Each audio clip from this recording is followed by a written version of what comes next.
Okay, let's jump right into a story. It's a story about a school election that was nearly wrecked by a single video. This video was so convincing that it turned friends against each other in an instant. But it's also a story about how a few students learned to slow down, look closer, and find the truth that was hiding in plain sight. Now picture this. We're in Kano, Nigeria. It's election week at a large secondary school, and the energy is electric. You can feel it everywhere. Students are campaigning for their favorite candidates. Posters are up, conversations are buzzing, and the biggest race of all, head girl. Trust me, everyone has an opinion. Then, just like that, everything changes. A phone buzzes, then another, then another. Suddenly, screens light up all over the schoolyard. They're all playing the same shocking video. Sadiq, one of the most popular students in the school, freezes. He can't believe what he's seeing. It looks like Amina, the top candidate for head girl, is on video saying terrible things about her classmates. And that's all it takes. The video doesn't just create doubt, it sparks a firestorm of anger. Years of friendship and trust seem to disappear in seconds.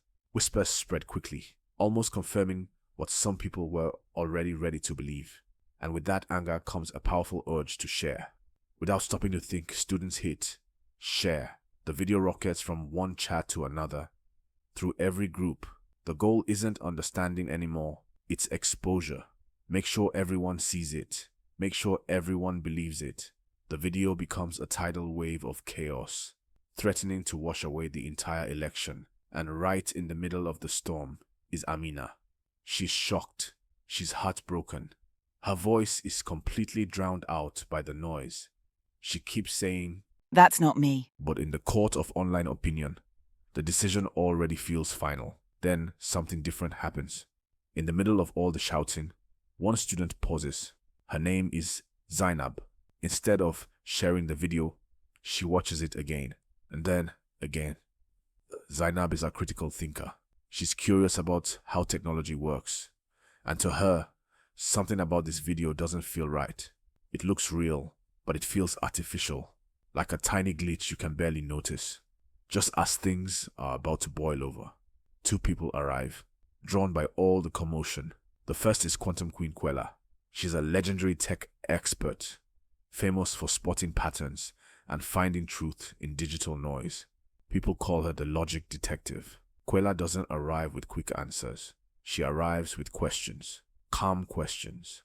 She challenges the students to stop being an audience and start being investigators. She shows them that the truth isn't something you wait for. It's something you look for. Standing beside her is Captain Policy. He's a digital ethicist, a protector of fairness and responsibility online. While Quella follows the data, Captain Policy focuses on justice. His voice cuts through the angry chatter. Pause. No sharing. No shouting. The noise fades.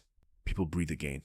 He reminds everyone that what we do online has real consequences for real people. With calm restored, the lesson can begin. Here's the truth. The video wasn't real. It was a deepfake. A deepfake is a video created using artificial intelligence. AI can study a person's face and voice, then create a new video that makes it look like they said or did things they never actually did. It's technology designed to fool our eyes and our emotions. But here's the good news. You don't have to be fooled. Quella introduces a simple 3-step method to become a truth detective. First, check the source. Who posted the video? Is the account trustworthy or brand new? Second, look closely. Watch for glitches, strange lighting, or unnatural movements. Third, seek evidence. Has any trusted source confirmed this story? Now the students put their new skills to work. Zainab leads the way. They're no longer an angry crowd. They're a team of investigators. They examine the video carefully. They notice the audio sounds robotic, nothing like Amina's real voice from her speeches. They notice shadows flickering unnaturally across her face. Then comes the final clue. The account that posted the video was created that very same morning. That changes everything. The case is cracked. The video is a fake, but the story isn't over. Because finding the lie is one thing, fixing the damage it caused is another. Captain Policy addresses the entire school. He explains that every share and every angry comment caused real harm, and justice means taking responsibility for that harm. Then, something powerful happens. Sadiq steps forward. He apologizes directly to Amina for sharing the video without checking the truth. In that moment, everyone sees something important. Taking responsibility is not weakness, it's strength. What started as chaos becomes a lesson. The students decide they won't just move on, they'll move forward together. They create a promise to guide how they act online. They call it the truth before share pledge. We verify before sharing. We seek evidence before emotion. We choose truth before clicks. This becomes their new code as digital citizens. In the end, the deepfake doesn't win. The lie is exposed because curious minds pause, ask questions, and demand proof. The election goes on fairly, all because a lie cannot survive careful thinking. Before leaving, the mentors share one final message. When fairness and curiosity work together, they are the strongest defense in the digital world. And that brings the story back to us. Because this isn't just a story about a school in Kano. It's our story.